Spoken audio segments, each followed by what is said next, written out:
Wham! Talk 1600. You're catching the drift. Conservative talk. Intelligent conversations on local, state, and national issues with Gary Wellings, chief editor of the Current newspaper and Current Online. Join in the conversation at 734-822-1600. And now, your host, Gary Wellings. Hey, and good Saturday afternoon. Thank you for tuning in to Deplorable Radio. And look at Brandon. What do you got, Brandon? You missed out. We were trying to talk Brandon into coming in and Drake coming in and doing the show with us because he's got lots on his mind, but he doesn't want to come in and aggravate himself. So we understand, Brandon. We're going to do your show one of these days because I understand where you're coming from. I got a buddy who's the same way. But welcome to the show. And you missed me last week. I was out celebrating. Not because Trump won the election, though I wanted to, but I was at a wonderful wedding that my good friend put on for his lovely daughter and new husband, Jack. Sarah and Jack, congratulations. They got a wonderful marriage started and had a great wedding last week, so we had a really fun time. And Joe and Lynn, his wife, put on a super great wedding, and it was spectacular. So had a good time doing that, and had Pastor Rick fill in for me. But joining me in the studio today, Ypsilanti Ed Bonderenka. Welcome. Hey, I just want to apologize. I'm not Mike from Ann Arbor. Mike will probably call it. I was going to have Mike come in too, but we'll have Mike on next week because then we'll settle. He's one of those guys that's been Trump right from the beginning, so I know he would like to come in and celebrate. And I'm not going to gloat. That's probably a good thing that I didn't come in last week because I'd probably be just gloating. But I'm not. Now, and I kind of had a couple of comments here. You know what? Those of you who have celebrated, go ahead and celebrate. I set off fireworks. Yeah, I went out and set off fireworks in the street, and the neighbors were applauding. Did you? Yes. Nice. Now the job begins, because now we need to hold his feet to the fire. Now, I will say this. Can we wait until he's in office before people start crying about doing all the things that he said he was going to do on the campaign trail? Okay, and this comes down to the point that Brandon was making. He said a number of things. He's flip-flopped a number of times. Yes, he has, and are guys like us kind of willing to overlook that? Yes, I'm overlooking some of it. But you know what? The end game is we have 4 years, actually 2 years, to make a difference.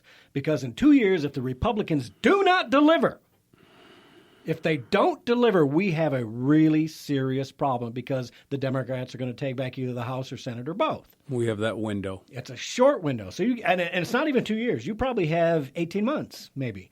You know what I mean? Because the election starts in 18 months for that midterm election. And so he's got to get off the pot and do things, get that wall built or the fence built or the whatever, secure the border. I think those of us, when he said wall, big, beautiful wall, big golden door, whatever, a lot of us understood. I never expected the walls of Jericho to go 3,000 miles. I think Brandon said 3,000 miles across the border. There will be fencing. There will be double fencing. In some places, you might need a wall. I don't know. The first thing he has to do, the very first thing he has to do is take the oath of office. Yeah. Yes. Yeah. So can we please just wait and let him get into office before because you know what? I'm going to be the first guy beating up on him. And that's my job here. If I'm going to do radio, I'm going to be beating up on somebody, and then maybe Brandon will join us again when I'm at that part. Can we please let him get into office? Because here's one problem. I said the time to criticize is after he gets elected. Well, now we've gotten him elected, but he's still not president. And this is something you and I both, where our minds were working together today. Before we get into this, let me take care of a little business. Our sponsor this half hour, J&M Landscaping and Tree Division. Listen, if you need to get your trees down because winter's coming, and by all forecasts, we're saying a heavy, wet, icy winter with lots of snow and ice, you're going to lose some trees, the tree branches. Get them down now. Call J&M Landscaping, 248-640-7029. That number again, 248-640-7029. Or you can go to jandlandscapingmi.com. Jason and his crew they're insured, they're respected, they're bonded, licensed, they've got it all, and they do a fabulous job. I had to remove a big tree in my backyard, and he did a fabulous job. So give Jason a call, 248-640-7029. That's J&M Landscaping, their tree division, and they will get those trees down. So don't wait until it's too late. Get them down early or get them trimmed, whatever you're going to do. Okay, Electoral College. So we've seen this week that the Democrats, with their crazy leftist protesting, breaking windows, burning cars, whatever, now they're threatening members of the Electoral College, trying to get them to not cast their votes per the way the states voted. This is the same people who are just fine with super delegates in the primaries. You know, yeah. It's like, that the hypocrisy? Are you kidding me? You know, when it comes to the Electoral College, I mean, I, like many, stayed up late and watched the election, and we're watching the vote count and wondering, you know, was Michigan going to do it? Was Pennsylvania going to do it? And thank God, and I literally do thank God we did it. But so many of us, I have a friend in California. She feels like she doesn't have to vote for anybody for president because it doesn't matter. And then a number of states have come across with, or a few states, I should say, have come across with proportional voting for their Electoral College votes. So if you went like 60-40 in Michigan, whoever got the 60 would get 60% of the Electoral College votes, whoever went 40. And I got to thinking about that, and I mentioned it, I wrote about it, and a couple other people thought, that's a great idea. I would really love to see us on a state-by-state basis. It has to be state-by-state. But we have so many legislatures and governorships that we've captured right now that we could actually put this into play now if we thought it was good for us. Now, that's the point. Instead of having proportional by vote and majority, or majority I don't like at all, because then you and I don't get a say if somebody takes one vote over the other side. Our vote is gone. But if we had congressional district representation of our electoral votes, that would satisfy this whole concept of popular vote and at the same time keep the constitutional concept of the Electoral College in play. So if your district, which has, by the way, the Electoral College, for those of you who don't know, the electors are allocated by the number of congressional districts plus 2 for your senators. So if we went to a system like, hey, your district went Republican, you send a Republican delegate elector, and then the 2 that are reserved for the status of the 2 extra that every state gets, then that could go by the popular vote of the state, if you want to work it that way.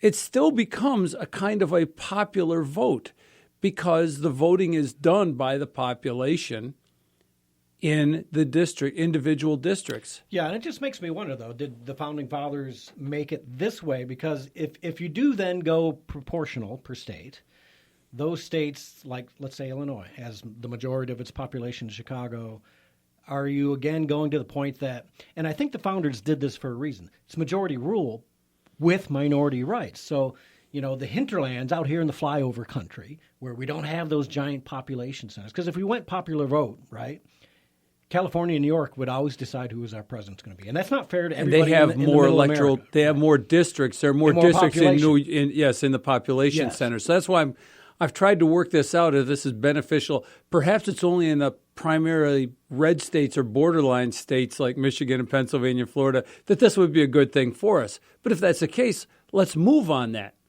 Maybe we don't want to do it in California and New York. But I haven't spent enough time, and I'm certainly probably not good enough with the math to do that. I would like somebody, if they haven't done it already, to follow up on what you're saying and say, you know what, let's do the data analysis to find out what's a more fair representation that doesn't screw over middle America. Exactly. Because I think that's the reason. The more you think about it, the Founding Fathers were thinking 200-300 years ahead. You know, they really were. They were not stupid guys. They didn't just willy-nilly throw these things in there. I think they were thinking down the road what happens when we have an East Coast and West Coast. Well, that time they didn't even know about the West Coast, but they were thinking about those people along the big cities on the East Coast telling what people... Dominating. Because that comes right back to imperialism again. Yep. And even somebody on one of the news stations said, you know what, if you went to popular vote, then it becomes like the Capitol in the Hunger Games, literally, where we serve the Capitol and they make the decisions. That's the end of it. I don't want a ruling class. I don't want a ruling elite. And Washington, D.C. strikes me as that. And it's one of the reasons I was so happy to see Trump win, because now, is he actually going to do what he said? I don't know. We're going to wait and see, right? We can pray. We can pray. And we will hold him as accountable. And I have a gut feeling that he is a man of his word, flip-flopper or not, evolving or not. I believe he will take care of the border, take care of security, and drain that swamp in Washington. And I hope, here's the thing. The game is not over, folks. Every one of you, if you do not have your 2 senators and you do not have your congressional member phone number in your cell phone, you are not prepared to continue the fight. Because there's going to come a point when Republican or Democrats, they're not going to want to do what Trump wanted to do. And we sent him to do a job, and he's going to be fighting not only the Democrats, he's going to be fighting Republicans, elitists who don't want to do what he's asking to do. Because why? It hurts their pocketbooks. It hurts their hold on the power.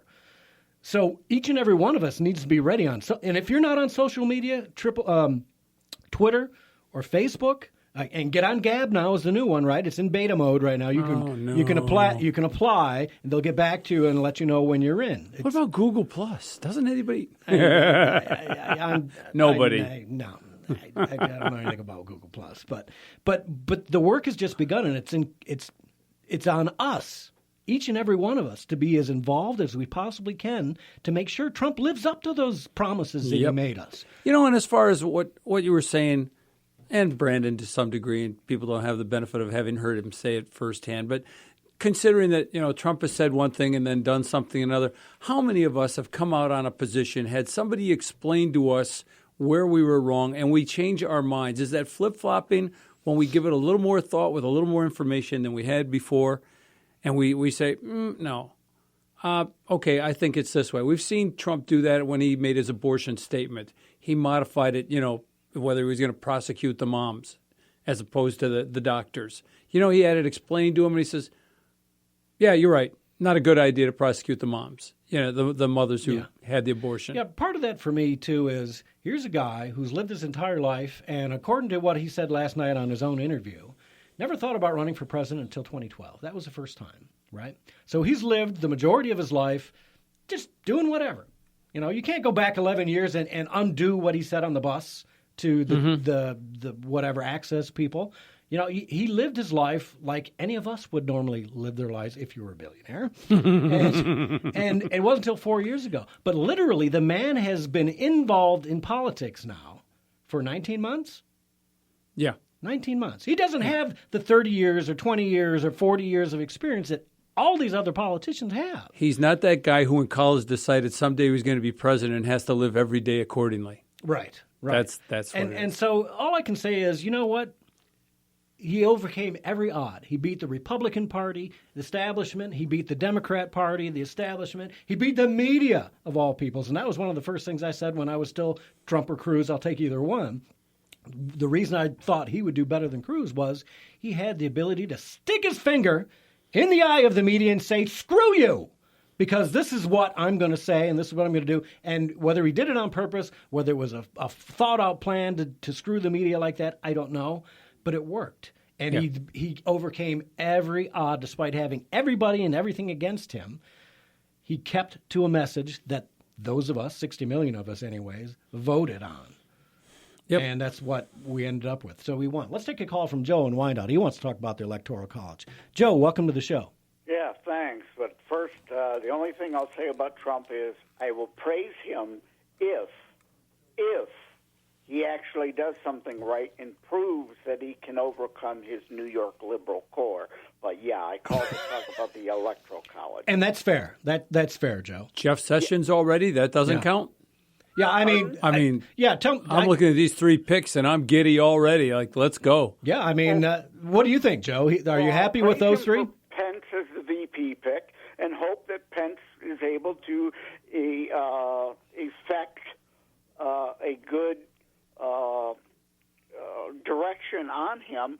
But like Reagan said, trust but verify. I don't trust him, but we'll see. And I hope and pray to be proven wrong about Trump. I really do. Okay, I want to be wrong, and I will admit to the world that I was wrong if I see actual actions doing that.